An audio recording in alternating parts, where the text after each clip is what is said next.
KPS recording studio रेशमा बाजार।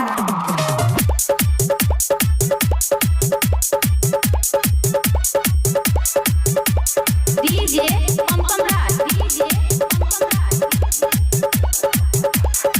कल से यार हम छियोता बाहरे करे छे माई बाबू हमर बियाह रे। कल से यार हम छियोता बाहरे करे छे माई बाबू हमर बियाह रे। कुछ होई नहीं छे हमरा मन से। लाले जान जान जान बात मान मान मान करबो मैसेज यमराज के फोन से। लाले जान बात मान करबो मैसेज यमराज के फोन से।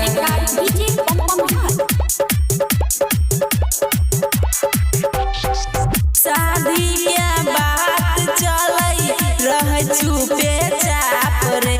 प्यार वाला रिश्ता यारवा होई गेलौ साफ रे। हाँ प्यार कह रही खातिर पगली कर रही दीद गे। तोरा दिलही दिल ऐसन रह नहीं उम्मीद गे। बोलन ऐसन कोनो तो बात रे लगे छौ एते तक रहतौ साथ रे। बात चलै रहौ भादसन से।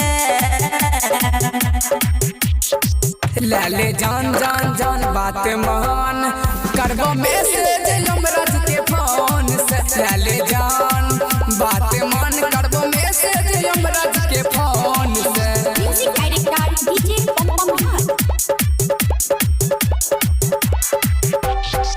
राइटर शिवानंद साथी शादी कैला कैसे करे। चुपे चोरी करई रहई बाबूजी से भेंट रे। हाँ पिया संगे खुश रहिए लेके हमर जान गे।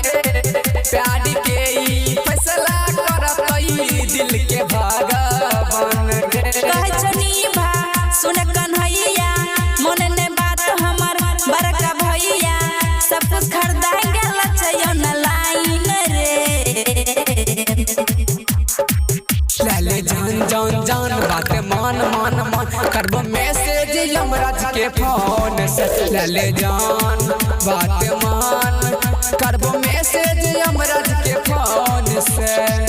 KPS रिकॉर्डिंग स्टूडियो रेशमा बाजार मधेपुरा।